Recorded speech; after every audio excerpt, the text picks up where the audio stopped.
কিন্তু আমার দুইটা তিন বাচ্চার পেটে এত খিদা যে খিদার কারণে বারবার শুধু খাবার চাই। আমি এখন মা কি করব? দুইটা ক্ষুধার্ত বাচ্চাকে সান্ত্বনা দেওয়ার জন্যে পাতিলের মধ্যে পানি আর পাথর দিয়ে নিজে আগুন জ্বালায় বলেছি, বাবা এই গোস্ত সিদ্ধ হলেই তোমাদের খাবার দেব। আমার মনে হচ্ছিল আমার দুইটা বাচ্চা এই সান্ত্বনার বাণী শুনতে শুনতে এক সময় ঘুমায় যাবে, আর কোনো মতে রাতটা পাড়ি যাবে, সকালবেলা ওমরের দরবারে যাব। কিন্তু আমার দুইটা বাচ্চার পেটে এত খিদা, ওদের চোখে ঘুম ধরতেছে না। আমার মনে হয় আজকে রাত আর কখনোই সকাল হবে না। ওমর ফারুক বললেন, মা তুমি একটু ধৈর্য ধরো, তুমি আসল জায়গায় বিচার দিও না মা, তুমি আসল জায়গায় বিচার দিও না, তুমি একটু ধৈর্য ধরো। আসল জায়গায় বিচার দিও না মানে ওমরের নামে তুমি আল্লাহর কাছে বিচার দিও না, তুমি আল্লাহর কাছে বিচার দিও না। কারণ দুনিয়ার সমস্ত কোর্ট কাছারির বিচার আর আল্লাহর বিচার কিন্তু আলাদা। দুনিয়ার জজ কোর্ট, হাইকোর্ট, সুপ্রিম কোর্টে এই বাংলার মাজলুম যখন বিচার পায়নি তখন আল্লাহর কাছে বিচার দিয়েছে জালেমের বিরুদ্ধে। আল্লাহ ধরে না এমন ধরে, ধরলে আর ছাড়ে না। ধরে কোন কথা ঠিক কিনা? আপনারা বলেন তো, সাইদে হুজুরের গায়েবানা জানাজার নামাজ পড়া অবস্থায় আল্লাহ নামের পাগল পারা, আমার আল্লাহ নামের এতই দয়া, আল্লাহ নামের এতই মায়া, লুকিয়ে রাখছেন হে আল্লাহ, জোরে লা ইলাহা ইল্লাল্লাহ, লা ইলাহা ইল্লাল্লাহ মুহাম্মাদুর রাসূলুল্লাহ।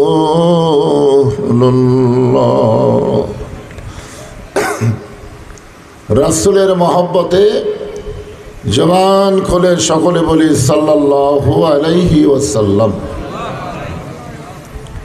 বাঁশখোর ফাজিল ডিগ্রি মাদ্রাসার উদ্যোগে মাদ্রাসা ময়দানে আজকের দিনের বেলায় ঐতিহাসিক তাফসীরুল কোরআন মাহফিল। আজকের এই মাহফিল আল্লাহ তাআলা যাকে সম্মানিত সভাপতির আসনে কবুল করেছেন, আলহাজ হজরত মাওলানা মোহাম্মদ সুলাইমান আলী, সাবেক উপাধ্যক্ষ বাঁশখোর ফাজিল ডিগ্রি মাদ্রাসা। আজকের এই মাহফিলের সম্মানিত সহসভাপতি আলহাজ মোহাম্মদ জালাল উদ্দিন তালুকদার। আজকের এই মাহফিলের সম্মানিত সভাপতিদ্বয়কে অন্তরের অন্তঃস্থল থেকে আমি শুভেচ্ছা জ্ঞাপন করছি। আজকের এই মাহফিলের সম্মানিত সুধীজন, বিশেষ করে আপনাদের জয়পুরহাট জেলার সম্মানিত আমিরে জামাত সহ সুধীবৃন্দু যেনারা উপস্থিত হয়েছেন, সকলকেই অন্তরের অন্তঃস্থল থেকে আমি শুভেচ্ছা জ্ঞাপন করছি। আজকের এই মাহফিলের সম্মানিত ওলামায়ে কেরাম, একটা ফাজিল মাদ্রাসা হচ্ছে আলেম তৈরির ফ্যাক্টরি, ঠিক কিনা বলেন? অনেক আলেম ওলামা আজকের মাহফিল উপস্থিত হয়েছেন। আপনাদের মাঝে মাঝে যেনারা বসে আছেন, মঞ্চে আছেন, মাদ্রাসার ঘরে আছেন, আমার আগে যেনারা আলোচনা করে আপনাদেরকে ধন্য করলেন, আলেম ওলামা সহ আজকের মাহফিলের বক্তাগণকে অন্তরের অন্তঃস্থল থেকে আমি শুভেচ্ছা জ্ঞাপন করছি। এই মুহূর্তে আমার সামনে যারা বসে আছেন, আমি নিশ্চিন্তা হয়ে যখন আপনাদের এখানে আসতেছিলাম, আসার সময় মাঠে ময়দানে যে সকল কাজ দেখলাম, আমি এখানে এসে এক ভাইকে জিজ্ঞাসা করলাম, আজকে কি মানুষ হবে? এত কাজ কাম আপনাদের এলাকায় লাগছে। দিনের বেলায় সমস্ত কাজ কামের মায়াকে উপেক্ষা করে আল্লাহ রাসূলের মহব্বত কলিজার মধ্যে ধারণ করে পবিত্র কোরআন কারিমের আকর্ষণে আমার সামনে যারা বসে আছেন, আমি আমার অন্তরের অন্তঃস্থল থেকে আপনাদেরকে শুভেচ্ছা জ্ঞাপন করছি। আমার সম্মানিত মা বোনেরা, পর্দার অন্তরালে বসে যারা আলোচনা শুনতেছেন তাদেরকে শ্রদ্ধা জ্ঞাপন করে এই মুহূর্তে জানতে চাচ্ছি আপনারা সকলে কেমন আছেন? আলহামদুলিল্লাহি রাব্বিল আলামিন। যে আল্লাহ আমাদেরকে শারীরিক সুস্থতা দান করে, মানসিক প্রশান্তি, সুবহানাল্লাহ বলেন। আসলে গত বছর এই সময় আমাদের অনেকেরই শরীর সুস্থ ছিল, কিন্তু মনের মধ্যে প্রশান্তি ছিল না, কেমন যেন একটা অস্থিরতা ছিল, ঠিক কিনা বলেন? গত বছর এই সময় বিশেষ করে আমাদের মতন বক্তা যারা, তার মঞ্চে উঠলেই কেমন একটা অস্থিরতা, না জানি কি হয়, না জানি কি হয়। আজরাইল ধরার আগে পুলিশ ধরার ভয়, ঠিক কিনা বললেন? আমাদের সবাইকে কিন্তু আজরাইল ধরবেই, ধরবে না? কিন্তু তারপরেও বাংলাদেশের মানুষ 15.5 বছর চরম নির্যাতনের ভিতরে ছিল, যারা প্রকৃত অর্থে প্রকৃত মুসলমান। জনগণ কথা ঠিক কিনা? হ্যাঁ। আর দুনিয়াও সিজনুল মুমিনিন, এই জিনিসটা আমরা হাসিনার সময় বুঝবার পারছি, ঠিক কিনা? আসলেই মুমিনদের জন্য দুনিয়া যে জেলখানা। তো মোটামুটি এই বছরে আমাদের শরীরও সুস্থ, মনের মধ্যেও প্রশান্তি, সুবহানাল্লাহ বলে। যে আল্লাহ তাআলা 5ই আগস্টের মাধ্যমে মনের মধ্যে প্রশান্তি, শারীরিক সুস্থতার সাথে দান করলেন, আমরা সে আল্লাহর উপরে খুশি না বেজার? তাহলে জবান করে সমস্যারে সকলে বলবো, রব্বানা লাকাল হামদ হামদান কাসীরান তাইয়িবান মুবারাকান ফীহি। আমরা আল্লাহর প্রশংসা করলাম। এই কারণেই করলাম যে কিছুদিন আগে আমেরিকায় একটা আগুন লাগছিল, দাবানল। কি আগুন? দাবানল। আল্লাহর পক্ষ থেকে, কেউ লাগাই দেয়নি। ওই সময় যত প্রকার প্রযুক্তি ছিল, সমস্ত প্রযুক্তি দিয়ে ওরা আগুন নিভানোর চেষ্টা করলো, কিন্তু আগুন নিভে না। আগুন যখন নিভতেছে না, তখন আমেরিকার ওই দেশের, ওই প্রদেশের সরকার মুসলমানদের দ্বারস্থ হলো। কার দ্বারস্থ হলো? মুসলমানদের দ্বারস্থ হয়ে বলল, আমাদের গড ঘুমায় গেছে, আমাদের ঈশ্বরের কোনো খবর নাই, ভগবান মনে হয় মরে গেছে, এখন তোমাদের আল্লাহর খবর কি? তোমাদের আল্লাহর খবর কি? সঙ্গে সঙ্গে এক মুসলমান আল্লাহর খবর দেওয়ার জন্য কানে আঙ্গুল দিয়ে আজান শুরু করলেন। যতদূর পর্যন্ত আজানের শব্দ যায়, ততদূর পর্যন্ত আগুন নিভে যায়। এজন্য ভাগ্য গুণে আমরা কোনো ভেজালের মধ্যে পড়িনি। আসল আল্লাহর বিশ্বাস করে মুসলমানের ঘরে আল্লাহ আমাদের কবুল করেছেন। এজন্য আমরা আল্লাহর প্রশংসা কম করব না বেশি করব? আল্লাহ কোরআনে বলেন, ওয়ামান ইয়াবতাগি গায়রাল ইসলাম দীনান ফালাই ইউকবালা মিনহু। ইসলাম ছাড়া অন্য কোনো জীবন ব্যবস্থা, ধর্ম কেউ যদি গ্রহণ করে, ইসলামকে আমরা ধর্ম হিসাবেও অনেকে জানি, ঠিক কিনা বলেন? আসলে ইসলাম শুধুমাত্র একটা ধর্ম না, ইসলাম হলো একটা জীবন ব্যবস্থার নাম, ঠিক কিনা বলেন? আল্লাহ বলেছে লা ইউকবালা মিনহু, এটা কখনোই কবুল করা হবে না। এর দ্বারা বোঝা গেল আল্লাহর কাছে একমাত্র মনোনীত জীবন বিধানের নাম কি? সবাই বলা লাগবে, ইন্নাদ দীনা ইনদাল্লাহিল ইসলাম। আল্লাহ আমাদের সেই ইসলামের মধ্যে কবুল করাতে খুশি না বেজার? আমি সূরা মুলকের 2টা আয়াত আপনাদের সামনে সময়ের দিকে খেয়াল করে আলোচনা করার চেষ্টা করব। এখন যেটা আপনাদের বলতেছি, সর্বসাকুল্যে আমাদের জগৎ হলো 3টা। জোরে বলেন কয়টা? একটা হলো অতীত, রুহের জগৎ। অতীতে আমরা রুহের জগতে ছিলাম। কোথায় ছিলাম? রুহের জগতে ছিলাম। সেখান থেকে আল্লাহ তাআলা আমাদেরকে দুনিয়ার জগতে প্রেরণ করছেন। ভবিষ্যতে আমরা আখিরাতের জগতে যাব। জোরে কোন ঠিক কিনা? এখানে কয় জগৎ? একটা হলো রুহের জগৎ, একটা হলো দুনিয়ার জগৎ, আর একটা হলো আখিরাতের জগৎ।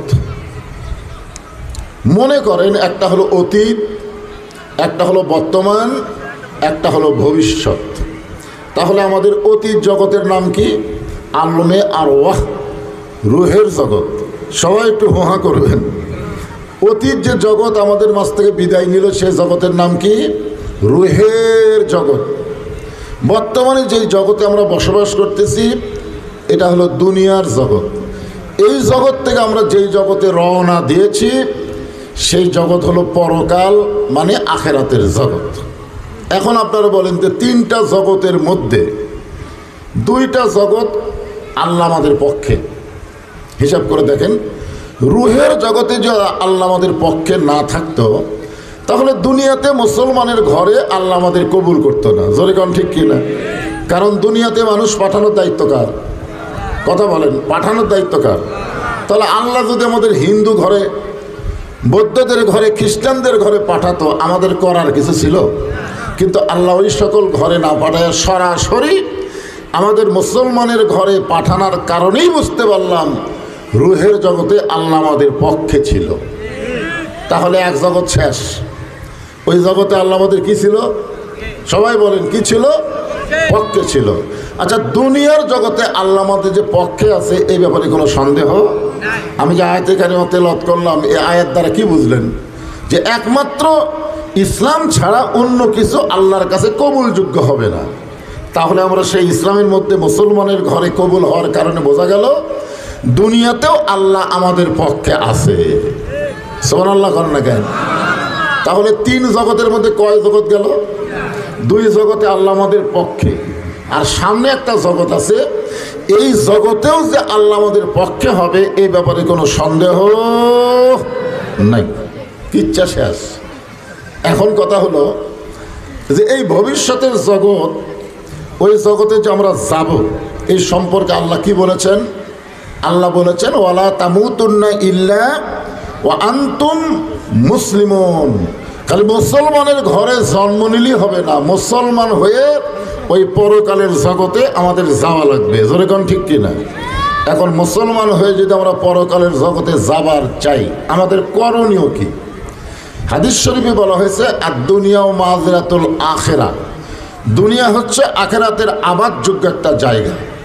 এখানে আমরা আলু আবাদ করব, ধান আবাদ করব, এই আবাদের কথা কি মনে করেন? আমরা বলি না কাজ কামের দিন, কি কাজ কাম? দুনিয়াতে আপনি কাজ কাম শেষ করতে পারবেন না। একটা কাম শেষ হওয়ার সাথে সাথে আর একটা কাজ আপনার সামনে আসেই যাবে। জোরে কোন ঠিক কিনা? এসে যাবে। কিন্তু এরপরেও তো আমাদেরকে যাওয়া লাগবে, লাগবে না?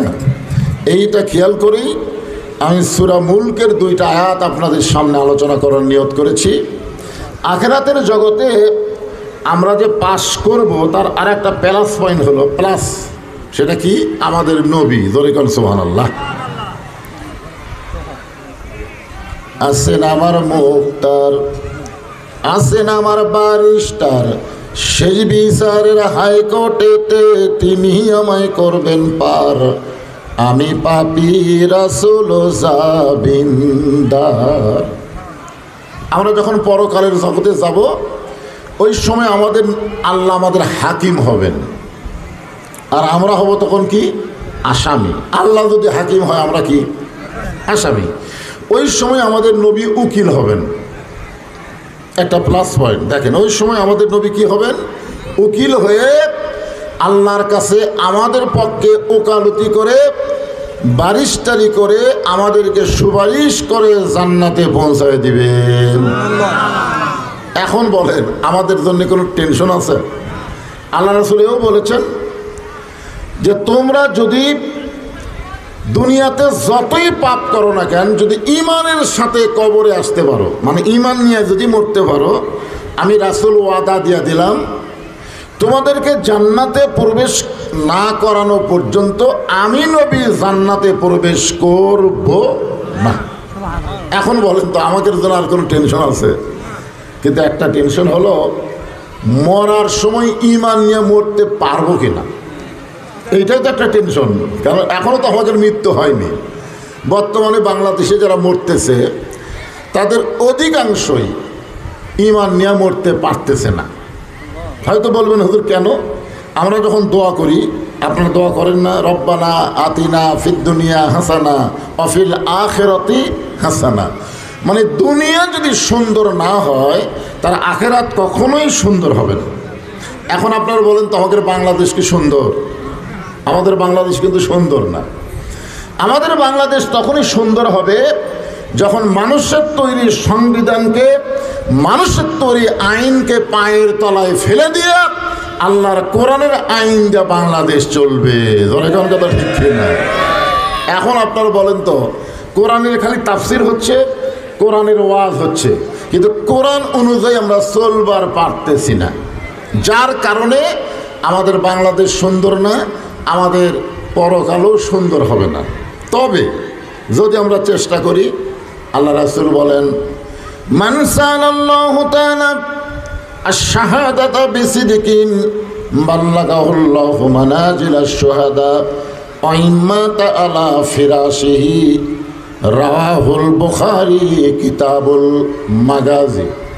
যেরকম রংপুরের একটা আবু সাইদ, রংপুরের একটা আবু সাইদ 2 হাত প্রসারিত করে জীবন দিল। যেরকম ঠিক কিনা? আপনারা বলেন তো ওর জীবনে কি কোনো দাম নেই? যেরকম আছে না নাই? তুই জীবন দিল কেন? ওই জীবন দিল কেন? ওর তো মন বারবার বলেছে জীবন বাঁচানো ফরজ, জীবন বাঁচানো ফরজ, কিন্তু মনের কথা বিশ্বাস না করে ইমান বাঁচান ফরজকে বিশ্বাস করেছে। যেরকম কথা ঠিক কিনা? আর ইমান বাঁচাবার গেলে বাতিলের সঙ্গে আপোষ করা যাবে না, দরকার হলে হকের পক্ষে জীবন দিতে হবে। যেরকম কথা ঠিক কিনা? এখন আমি বলতেছি না যে আপনারা সব জীবন দিয়ে মরে যান, এটা আমি বলতেছি না।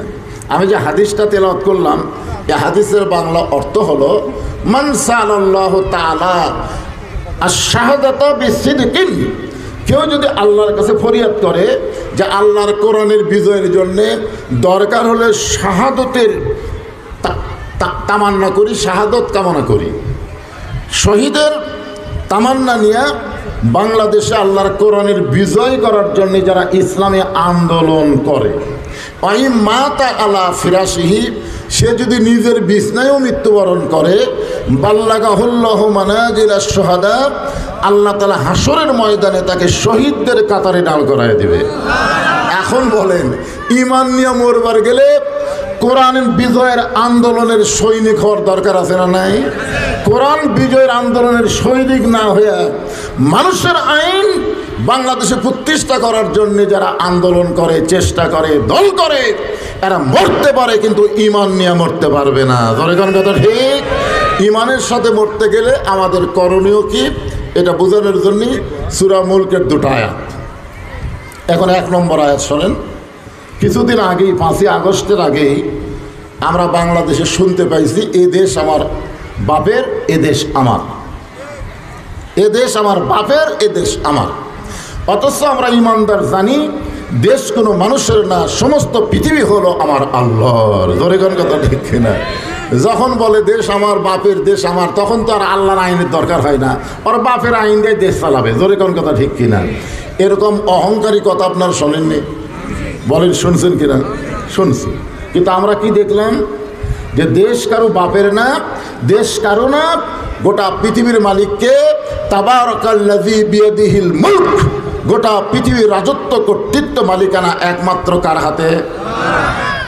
আমরা 15.5 বছর মনে করছিলাম হাসিনা যা করবি তাই, এরকম একটা ভাব হয়েছিল। আমরা কতগুলো দুর্বল ইমানের লোক মনে করছিলাম যে 41 সালের আগে এক না মানার কোনো মরদ নেই। জোরে কোন কথা ঠিক ছিল? এরকম কিন্তু আমাদের দুর্বল যারা ইমান তারা মাঝে মাঝে গল্প করছে, না হবি না, তখন করেননি, চাষটলে বসে গল্প করেননি, গল্প করতে গিয়ে চারিদিকে তাকাছেন, এরকম তাকাছেন, কি দেখতেছেন ভাই? দেওয়ালেরও কান আছে হুজুর, দেওয়ালেরও অনেক কান আছে। মানে হক কথা মানুষ জোরে বলেনি, এমন আসতে বলেছে কেউ যেন শুনবার না পায়। এইরকম একটা পরিস্থিতি আমাদের বাংলাদেশে শুরু হয়েছিল। জোরে কোন ঠিক কিনা?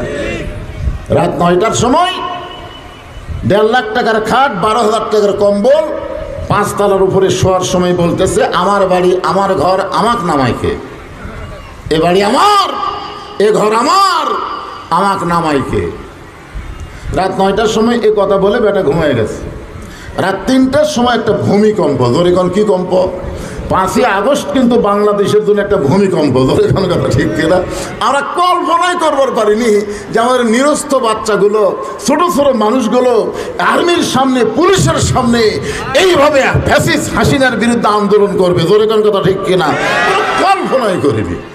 এখন রাত 3টার সময় একটা ভূমিকম্প, খালি বিল্ডিং লড়ে উঠছে।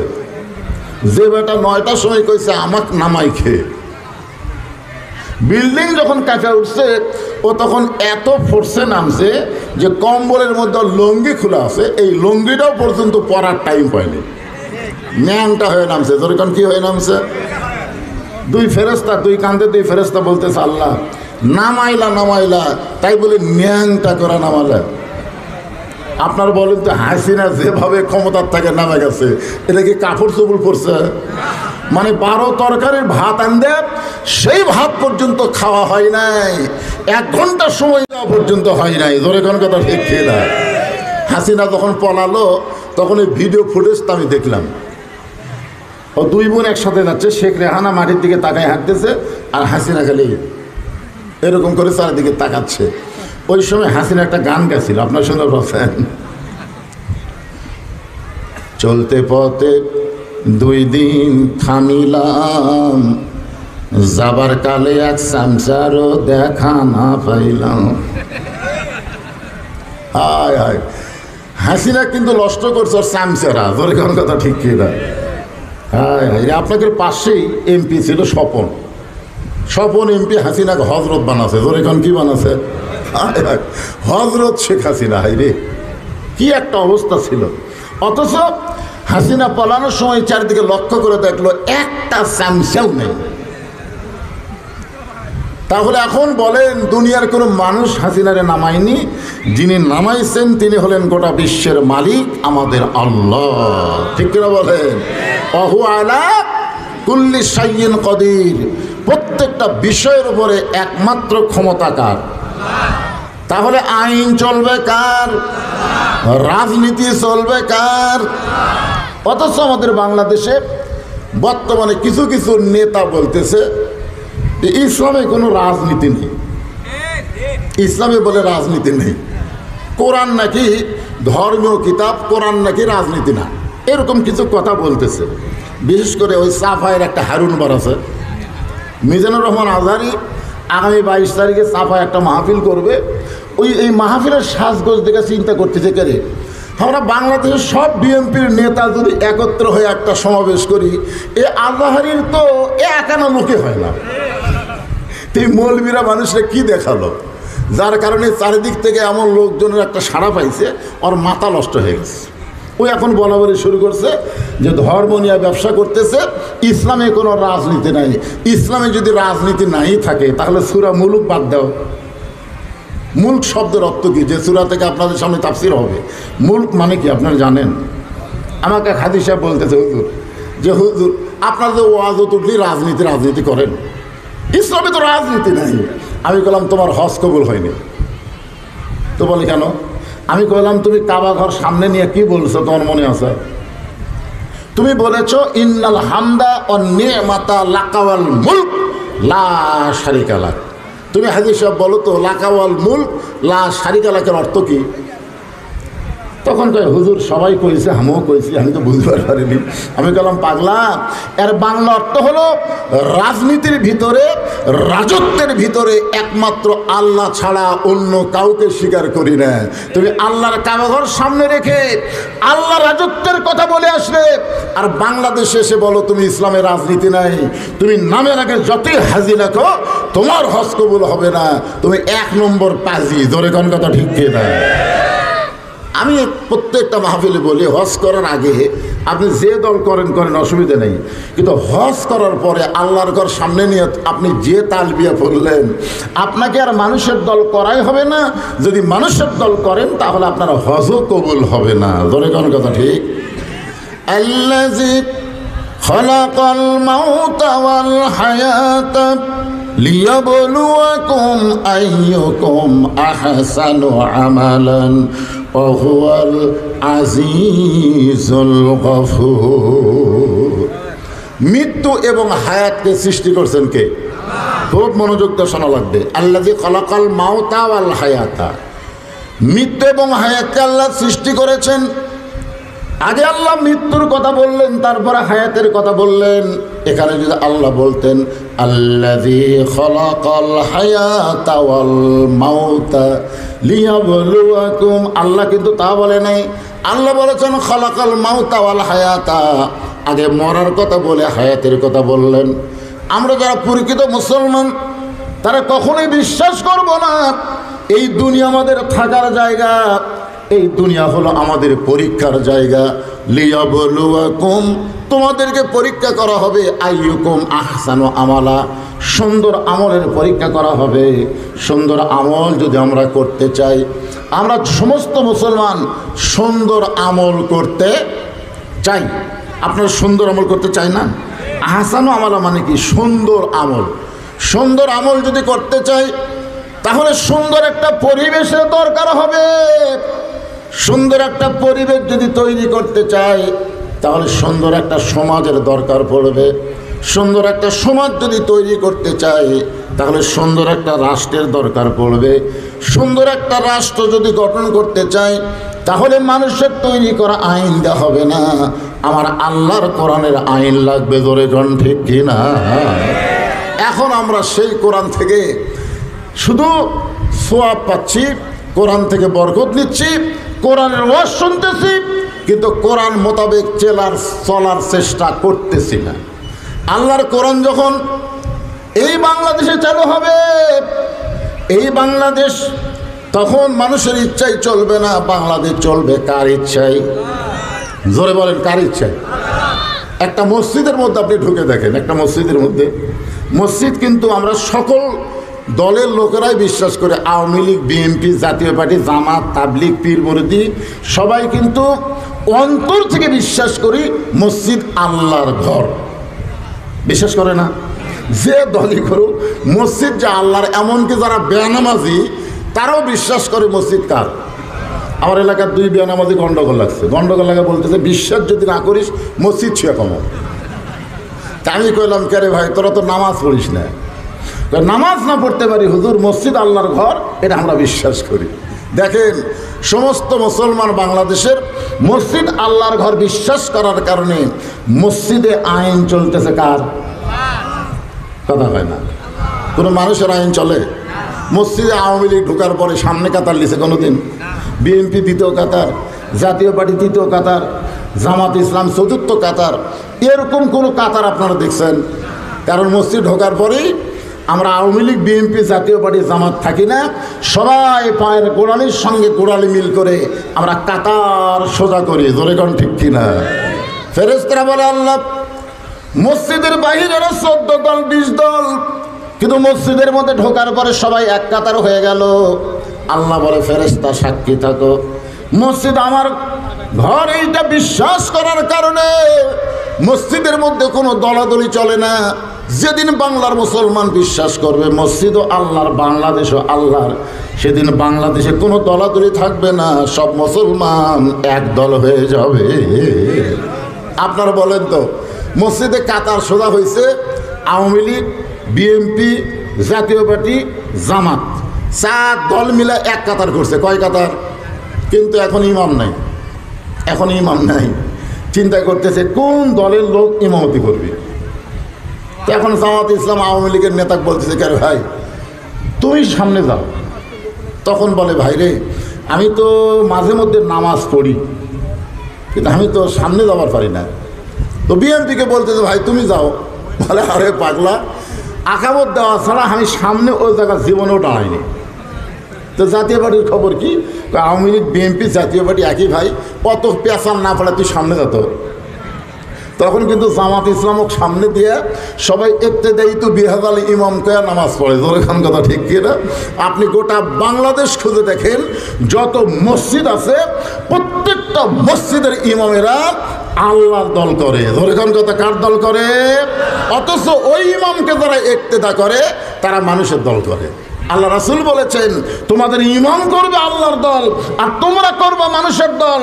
আর একটাই দায়িত্ব বিহাদাল ইমাম বলবা, যতদিন পর্যন্ত ইমামের দলের সাথে তোমাদের দলের মিল না হবে ততদিন পর্যন্ত তোমাদের নামাজ কবুল হবে না। নামাজ কবুল করবার গেলে ইমাম যে দল করে তোমাকে সেই দলেরই অনুসার হওয়া লাগবে। ও মসজিদ আল্লাহর ঘর, এটা আমরা সবাই বিশ্বাস করি, ঠিক কিনা বলেন? কিন্তু বাংলাদেশ কার? মুসলিম ইমাম যদি 4 রাকাত আসরের নামাজের 2 রাকাতে বসে আবার 3 রাকাতে বসে, আসলে বৈঠক 2টা, তোর এখন কয়টা? একটা হলো 2 রাকাত, একটা হলো 4 রাকাত। কিন্তু ইমাম সাহেব 2 রাকাতে একটা বৈঠক দিছে, 3 রাকাতে আবার বসে গেছে।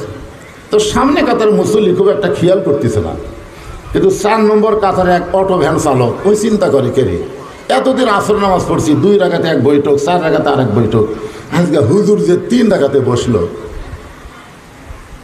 না।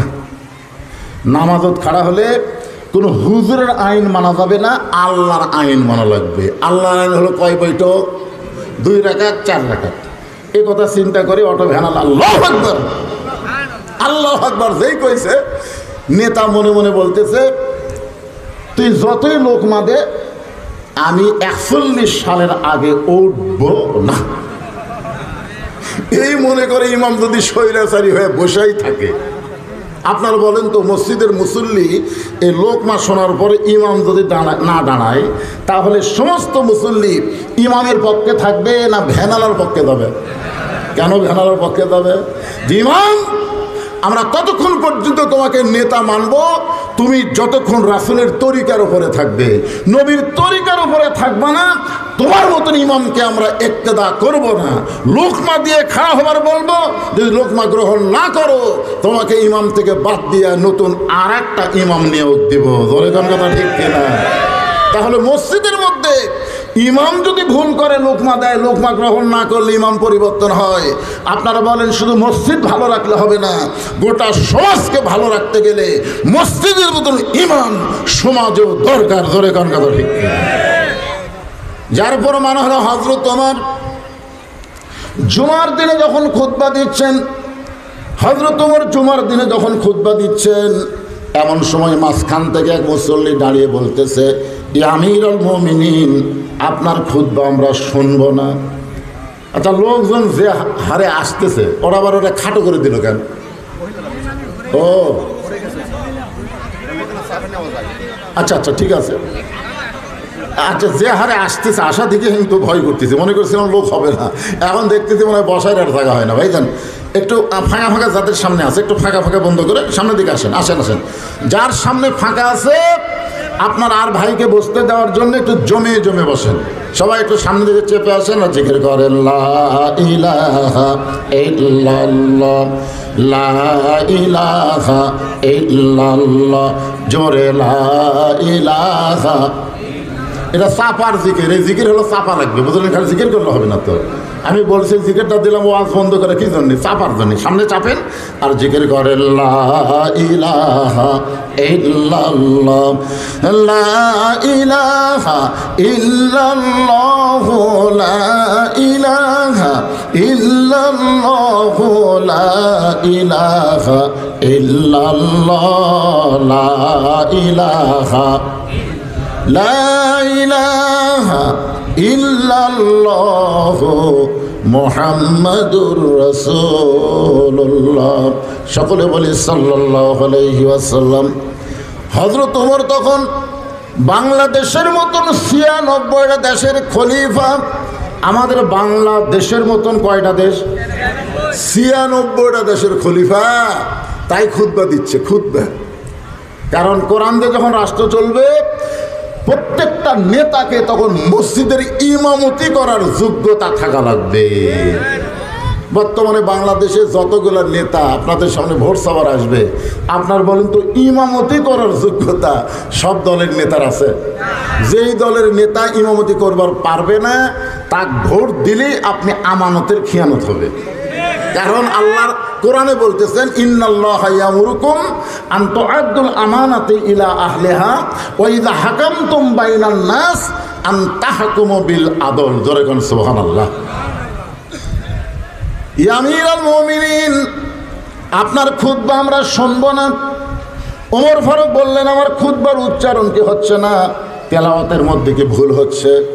বলে, আমিরুল মুমিনিন, আপনার খুতবা না শোনার কারণ হলো আমাদেরকে খাটো পাঞ্জাবি দিয়া আপনি লম্বা জুব্বা পরে খুতবা দিচ্ছেন, আমাদেরকে খাটো পাঞ্জাবি দিয়ে আপনি লম্বা জুব্বা কোথায় পাইলেন? আগে জুব্বার ওয়াজ করেন, তারপরে আপনি খুতবা দেন। ওমরের চোখটা দরদর করে পানি পড়তেছে। এই পানি পড়ার কারণ হলো আল্লাহর শুকরিয়া। আল্লাহ, আজকে লোকমা দেওয়ার কারণে উমরকে খুতবা বন্ধ করে লম্বা জুব্বার কাহিনী বলা লাগবে, কারণ আইন উমরের চলে না, আইন চলে কার? আরো ধরে বলেন। ওমর ফারুকের মুখটা মুচকি মুচকি হাসতেছে। মুচকি মুচকি হাসার কারণ হলো, আল্লাহ, যখন কোরআন দিয়ে দুনিয়া চলবে তখন নেতা ভুল করলে মুসল্লি লোকমা দিবে, আর যতদিন লোকমা থাকবে ততদিন খারাপ নেতা আসার কোনো সম্ভাবনা নাই। আজকে মসজিদে লোকমা থাকার কারণে খারাপ ইমাম সামনে যায় না। জোরে কোনো কথা ঠিক কিনা? বিশেষ করে জোহর আসর তাও সহজ, কোনো কেরায় জোরে পড়া লাগে না, কিন্তু ফজর মাগরিব আর এসা ভাই কি কোরআন তেলাওয়াত শুরু করলি বুঝবি কি মাল, ঠিক কিনা বলেন? এই জন্যে জোহর আসর হয়তো যাওয়ার সাহস পায়, তাহলে রাকাত ঠিক থাকলি অসুবিধা নেই, কিন্তু মাগরিব এসা ফজর একটু মনোযোগ দিয়ে শুনবেন। উমরের চোখ দিয়ে যখন দর দর করে পানি পড়তেছে, এমন সময় 30 পারা কোরআনের হাফেজ, 6 লক্ষ হাদিসের হাফেজ, নাম হলো আব্দুল্লাহ ইবনে ওমর। ওমর ফারুকের ছেলে হচ্ছে 30 পারা কোরআনের হাফেজ। কি মনে করতেছেন? আর 6 লক্ষ হাদিসের হাফেজ আব্দুল্লাহ ইবনে ওমর। নেতার ছেলের শিক্ষাগত যোগ্যতা দেখছেন? আর আমাদের প্রধানমন্ত্রীর একটা বেটা আসলো আড়িয়া, ওই কয় 5,500। আমি কইলাম কে রে? অক বলে মাসে আবার 2 কোটি টাকা বেতন দেওয়া লাগে, তথ্য উপদেষ্টা ছিল, তাই 1,500 কর পারে না, 1500 কর পারে না, কয় 5,500। আপনারা দেখছেন গত সংসদে যেগুলো এমপি গেছিল ঠিক মতো এরকম বাংলা দেখাও পড়বার পারে না। ধরে ঠিক কেন মনে হয় যে ক্লাস 3-র ছাত্র পড়তেছে। মাননীয় স্পিকার, এই শালীরা হচ্ছে এমপি। ধরে কোন কথা ঠিক কিনা? আর হয়েছে মমতাজের মতন গায়িকা, ফেরদৌসের মতন নায়ক, আর ওই যে ছক্কা মারে মাশরাফি, এরা হচ্ছে এমপি। কি যে একটা অবস্থা হয়েছিল বাংলাদেশে! আল্লাহ, এই গজব থেকে আল্লাহ আমাদের বাংলাদেশকে হেফাজত করছে। ধরে কোন কথা ঠিক কিনা? অর্ধ পৃথিবীর খলিফা হযরত ওমরের ছেলে আব্দুল্লাহ 30 পারা কোরআনের হাফেজ, 6 লক্ষ হাদিসের হাফেজ। সমস্ত সাহাবীর দিকে তাকায় বলেন, সাহাবীরা, আমার বাবার জুব্বা লম্বা হওয়ার কারণে বাবার খুতবা তোমরা বন্ধ করে দিয়েছ। তোমরা খাটো পাঞ্জাবি হলেও তো আজকে নতুন কাপড় পরে নামাজ পড়তে আইছো, কিন্তু আমার দিকে তাকায় দেখো, আমার পর নতুন কোনো কাপড় নাই। ওসমান গনি বলে, আব্দুল্লাহ, আজকে জুমার দিনে সবাই নতুন কাপড় পরে নামাজ পড়তে আইছে, আর তুমি পুরাতন কাপড় কেন পরলা? আব্দুল্লাহ বলতেছে, আমি যদি আজকে নতুন কাপড় পরি তাহলে আমার বাবার জুব্বা লম্বা হতো না। সুবহানাল্লাহ কবেন না? আজকে যদি আমি নতুন কাপড় পরতাম তাহলে আমার বাবার জুব্বা লম্বা হইতো না। রে নবীর সাহাবীরা, যেদিন থেকে আমার বাবা মদিনার খেলাফতের দায়িত্ব পাইছে, সেদিন থেকে আমার বাবা শুধু কষ্ট করে তোমাদেরকে শান্তি দেওয়ার জন্যে। খেলাফতের দায়িত্ব পাওয়ার পরে শান্তি, জনগণের শান্তি, নেতার শান্তি নেই। তোমরা যখন আরামে ঘুম পাড়ো তখন আমার বাবা চোরের মতন চুপি চুপি মানুষের দুঃখ কষ্ট দেখে। কোনো সামসা নাই, কোনো বডিগার্ড নাই, কেউ নাই। হযরত ওমর অর্ধ পৃথিবীর খলিফা হইয়া একা একা মানুষের দুঃখ কষ্ট নিজের চোখে দেখে। গভীর রাত্রে দেখতেছে মরুভূমির মধ্যে তাঁবু টাঙ্গায়া, ওই তাঁবুর মধ্যে 2টা বাচ্চা মা মা বলে কাঁদতেছে। আর মা বলতেছে, একটু ধৈর্য ধরো বাবা, গোস্ত সিদ্ধ হলেই তোমাদের খাবার দিব, গোস্ত সিদ্ধ হলেই তোমাদের খাবার দেব। ওমর ফারুক চমকে গেলেন, দুম্বার গোস্ত হলে বড় জোর 8 ঘন্টা লাগবে, উটের গোস্ত হলো বড় জোর 1 ঘন্টা লাগবে। এত গভীর রাত হয়ে গেল, এখন পর্যন্ত গোস্ত সিদ্ধ হয় না। এই মায়ের অন্তরে কি কলিজাত কি কোনো দয়া নাই? বাচ্চাগুলো কান্দে, অথচ তাদের খাবার দেয় না। ওমর ফারুক আস্তে আস্তে তাঁবুর কাছে গেলেন, লোকমা দিয়ে বললেন, মা তোমার কলিজার মধ্যে কি কোনো দয়া হয় না? তোমার বাচ্চাগুলো ক্ষুধার জ্বালায় কান্দে, অথচ এখন পর্যন্ত তোমার গোস্ত সিদ্ধ হয় না। মেয়েটা বলে, পথিক এই মুহূর্তে আমি মা এমন একটা বিপদে পড়েছি, আমার আল্লাহ পর্যন্ত আমার খবর নেই না। মানে বিরক্ত হয়ে গেছে। কার উপর? আল্লাহর উপর বিরক্ত। আসলে আল্লাহর দল যারা করে মাঝে মধ্যে একটু বিরক্ত হয়। 50 বছর কোরআনের হক তাফসির করে বিনা অপরাধে যাকে 13 বছর জেলখানায় বন্দি করে রাখলো, আবার জেলখানা থেকে হাসপাতালে নিয়ে গেলে তাকে হত্যা করা হলো। অবশ্যই আল্লামা সাইদি হুজুরের স্ত্রী এবং তার সন্তানগুলো মাঝে মধ্যে আল্লাহর উপর একটু বিরক্ত ভাব নিয়ে আসে। আল্লাহ তুমি করো কি? তোমার পথে যারা থাকে তারা বাইরে থাকতে পারে না, আর 4 টাকা বাংলার জমিনে আরামে ঘুম পাড়ে। ধরে কোন কথা ঠিক কিনা? আমার বউ একদিন আমারে কইছে, আপনার বিরক্ত লাগে না? এলাকার সবচাইতে লুচ্চা আপনার বাড়ি পুলিশক দেখা দেয়। আমার এলাকার সবচাইতে খারাপ মানুষ পুলিশকে বলে এটা হুজুরের বাড়ি। এখন ওই লুচ্চার কথা মতো পুলিশ আমার বাড়ির জামাত ধরে। চিন্তা করেন তো। সিরাজগঞ্জের রোডে আমি আসতেছি, মনের মধ্যে একটু মিষ্টি মিষ্টি নিচ্ছি, টাঙ্গাইলের চমচম নিচ্ছি। রোডে আসতে আমার বউ আমার মোবাইল করলো যে আপনি এখন কোথায় আছেন? তা আমি করলাম তো সিরাজগঞ্জ রোডে, তাই বাড়িতে আসেন না, মাগরিবের পর থেকে পুলিশ ঘুরতেছে। দেখেন 2-2.5 কেজি মিষ্টি নিচে আমার বাচ্চা করে খাওয়াবো, এখন বলতেছে পুলিশ ঘুরতেছে। আমি তখন চিন্তা করলাম এই মিষ্টি নিয়ে তাহলে শ্বশুর বাড়ির যাই। আমার শ্বশুর বাড়ি শিবগঞ্জ। আমি শ্বশুরকে কল করলাম, আব্বা কেমন আছেন? এত রাত্রে কেন বাবা? আমি একটু আজকে রাত্রে আপনার বাড়িতে যাবার চাই। না না না না, বর্তমানে তোমার পজিশন ভালো না, তুমি আমার বাড়িতে আসবে, পুলিশ আসবে, দরকার নেই। আপনারা বলেন আমি কি চোর? আমি কি ডাকাত?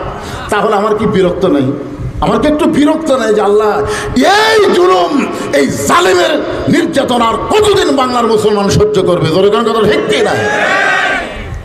গভীর রাত হয়ে গেল, আল্লাহ পর্যন্ত আমার খবর নেয় না। আর তুমি কে গো পথিক? এই গভীর রাত্রে আমার তাঁবুর পাশে এমন করে বলতেছ, তুমি জানো না আমার বাড়ি হলো ইয়ামিন দেশে। আমি শুনতে পাইলাম মদিনার খলিফা হযরত ওমর অত্যন্ত ভালো মানুষ। আমার 2টা এতিম বাচ্চাকে নিয়ে খলিফা ওমরের দরবারে বিকেলবেলায় যাবার চাইছিলাম, কিন্তু এত মানুষের ভিড় আমি ওমরের দরবারে যাবার পারলাম না। আমার 2টা বাচ্চাকে নিয়ে আগামীকাল সকালবেলায় ওমরের দরবারে যাব, এই বিশ্বাস কলিজার মধ্যে নিয়ে মরুভূমির মধ্যে তাঁবু টাঙ্গায়া 2টা বাচ্চাকে বুকের মধ্যে নিয়ে আমি ঘুমাবার চাই। কিন্তু আমার 2টা এতিম বাচ্চার পেটে এত খিদা যে খিদার কারণে বারবার শুধু খাবার চাই। আমি এখন মা কি করব? 2টা ক্ষুধার্ত বাচ্চাকে সান্ত্বনা দেওয়ার জন্যে পাতিলের মধ্যে পানি আর পাথর দিয়ে নিজে আগুন জ্বালায় বলেছি, বাবা এই গোস্ত সিদ্ধ হলেই তোমাদের খাবার দেব। আমার মনে হচ্ছিল আমার 2টা বাচ্চা এই সান্ত্বনার বাণী শুনতে শুনতে এক সময় ঘুমায় যাবে, আর কোনো মতে রাতটা পাড়ি যাবে, সকালবেলা ওমরের দরবারে যাব। কিন্তু আমার 2টা বাচ্চার পেটে এত খিদা, ওদের চোখে ঘুম ধরতেছে না। আমার মনে হয় আজকে রাত আর কখনোই সকাল হবে না। ওমর ফারুক বললেন, মা তুমি একটু ধৈর্য ধরো, তুমি আসল জায়গায় বিচার দিও না মা, তুমি আসল জায়গায় বিচার দিও না, তুমি একটু ধৈর্য ধরো। আসল জায়গায় বিচার দিও না মানে ওমরের নামে তুমি আল্লাহর কাছে বিচার দিও না, তুমি আল্লাহর কাছে বিচার দিও না। কারণ দুনিয়ার সমস্ত কোর্ট কাছারির বিচার আর আল্লাহর বিচার কিন্তু আলাদা। দুনিয়ার জজ কোর্ট, হাইকোর্ট, সুপ্রিম কোর্টে এই বাংলার মাজলুম যখন বিচার পায়নি তখন আল্লাহর কাছে বিচার দিয়েছে জালেমের বিরুদ্ধে। আল্লাহ ধরে না এমন ধরে, ধরলে আর ছাড়ে না। ধরে কোন কথা ঠিক কিনা?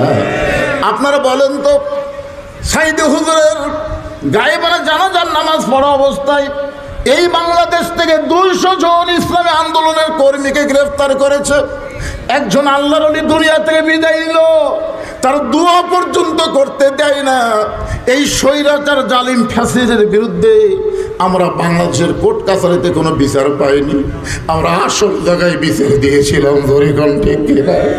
কত তাহাজ্জুদের পানি, কত নামাজে চোখের পানি। আল্লাহ বলে বান্দারে আর কান্দিস না, আমি এমন ধরা ধরবো। আল্লাহ ধরে না ধরলে কিন্তু আর ছাড়ে না। ওমর বলে মা তুমি আসল জায়গায় বিচার দিও না মা, তুমি একটু ধৈর্য ধরো। এক দৌড়ে বাইতুল মালের দরজায় আসলাম রে কোথায় তুই? একটা আটার বস্তা আমার মাথায় উঠে দে। আসলাম বল আমিরুল মুমিনিন কোথায় বস্তা নিয়ে যাওয়া লাগবে আমারে বলেন, আমি মাথায় করে গন্তব্যে পৌঁছায় দেব। ওমর বলে আসলাম রে একজনের পাপের বোঝা একজন মাথায় নিবে না, একজনের পাপের বোঝা আরেকজন মাথায় নিবে না, দে আমার মাথায় বস্তা উঠায় দে। আসলাম ওমর ফারুকের মাথায় যখন বস্তা তুলে দেয়, ওমর ফারুক খাবার বস্তা নিয়ে যখন মাথায় দৌড় মারতেছে, আসলাম বল আমিরুল মুমিনিন এত জোরে দৌড়ালে আপনি পড়ে যাবেন, আপনার কষ্ট হবে। ওমর বলে আসলাম নির্দিষ্ট সময় যদি গন্তব্যে পৌঁছতে না পারি রে। এক দৌড়ে গিয়ে বললেন মা তোমার দুইটা বাচ্চা কি জীবিত আছে? মা বলে কে গো পথিক, কেন জীবিত থাকবে না? একটু অসুস্থ অবস্থায় শুয়ে আছে। ওমর ফারুক বলে মা আটার বস্তা থেকে রুটি তৈরি করো, হালুয়া তৈরি করো, তাড়াতাড়ি রুটি হালুয়া তৈরি করে মেয়েরা যখন ওমর ফারুকের হাতে দেয়, ওমর ফারুক দুইটা বাচ্চাকে দুই উরাতের উপরে বসায়া দুইজনের গালে ছোঁয়া দেয়, রুটি ছিঁড়া হালুয়া নিয়ে যখন মুখে দেয়, দুইটা বাচ্চা খায়। ওমর ফারুকের চেহারার দিকে তাকায় থাকে, চোখ দিয়ে গল গল করে পানি পড়তেছে। বাচ্চা দুইটা বলে কে গো তুমি? আমাদের বাবা নাই, তুমি আমাদের বাবার দরদ নিয়ে এই গভীর রাতে আমাদের মুখে রুটি হালুয়া তুলে দিয়ে কেন কাঁদতেছ? তুমি কেন কান্দো? তোমার কি হয়েছে? ওমর ফারুক দুইটা হাত তুলে বলে আল্লাহ এই অধমকে তুমি জাহান্নামের আগুন থেকে বাঁচায় দাও।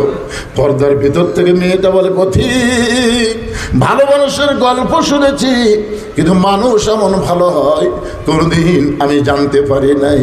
যদি তোমাকে আল্লাহ মদিনার খলিফা বানাইতো, উমরকে না বানায় তোমার যদি মদিনার খলিফা বানাইতো, আমি একজন মেয়ে বলতেছি মদিনা আল্লাহর জান্নাত হয়ে যেত। আব্দুল্লাহ বলে সাহাবীরা রে তোমরা সবাই যখন ঘুমাও তখন আমার বাবা ঘুমায় না, গভীর রাতে আমার বাবা আমার দরজায় গিয়ে ডাকতেছে আব্দুল্লাহ বলে আমি দরজা খুলে তাকায় দেখি বাবার হাতে একটা পাঞ্জাবি।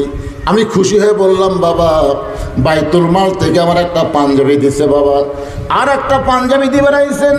ওমর ফারুক আব্দুল্লাহ তুই কি আল্লাহর কোরআন পড়িস নাই? ইন্নাল্লাহা ইয়ামুরুকুম আন তুআদ্দুল আমানাতি ইলা আহলিহা ওয়া ইযা হাকামতুম বাইনান নাস আন তাহকুমু বিল আদল। জোরে বলেন সুবহানাল্লাহ। একটা পাঞ্জাবি পাইছিস আর একটা দিবার আইছি, এইটা কেমনে মনে করলি? এই পাঞ্জাবিটা আমার ভাগে পড়েছে বাজান, এত ছোট পাঞ্জাবি গায়ে দিয়ে আমি আগামীকাল জুম্মায় খুতবা কেমনে দিব? তোর পাঞ্জাবি তুই একটু আমাকে দান করে দে।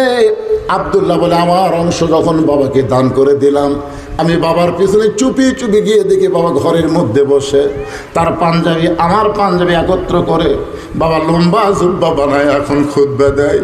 এখন বলো বাবার খুতবা শোনা যায় কিনা যায়? সমস্ত সাহাবীরা চিল্লায় বলে আল্লাহর কোরআন দিয়ে যখন রাষ্ট্র চলবে, মুসলমানেরা তখন এমন ভালো মানুষকে নেতা হিসাবে দেখতে পাবে। নেতা যদি ভালো চায়, আল্লাহর কোরআনের বিকল্প কোনো রাস্তা নাই। আবার আমরা কর্মী যদি ভালো হবার চাই, আল্লাহর কোরআনের বিকল্প কোনো রাস্তা নাই। আছে? রাস্তা আছে। ওমর ফারুক আল্লাহর একজন কর্মীকে দেখার জন্যে এই কোরআন যখন বাংলাদেশে চালু হবে, বাংলার মুসলমানদের ঈমান কেমন হবে, চরিত্র কেমন হবে আমরা এখনো তো দেখবার পাইনি। দেখবার পাইছি আমাদের যুবকগুলো ঘরের মধ্যে গিয়ে জানলা দরজা লাগায়া রাত 12টার পরে মোবাইল সামনে নিয়ে চিন্তা করে সবাই ঘুমায় গেছে, দরজা বন্ধ, জানলা বন্ধ। এখন অশ্লীল ভিডিও যদি আমি দেখি, কে দেখবে? কে দেখবে? দেখার তো কেউ নাই। আল্লাহর কোরআন যখন চালু হবে তখন কিন্তু তার ঈমান বলবে, কেউ না দেখলেও আল্লাহ দেখতেছে, কেউ না লিখলেও দুই কান্দের ফেরেশতা লিখতেছে। জোরে কোন কথা ঠিক কিনা? এটা মানুষের তৈরি আইন দিয়ে সম্ভব না, এটা কেবলমাত্র আল্লাহর কোরআনেই সম্ভব। কোরআন যখন বাংলাদেশে চালু হবে, একটা কর্মীর চরিত্র, একটা কর্মীর ঈমান কেমন হবে, এইটা লিয়াবলুয়াকুম আইয়ুকুম আহসানু আমালা দিয়া আমি একটু আপনাদের শোনাবার চাই, যদি সময় লাগে। এখন বাজতেছে 4টা, কয়টা বাজে?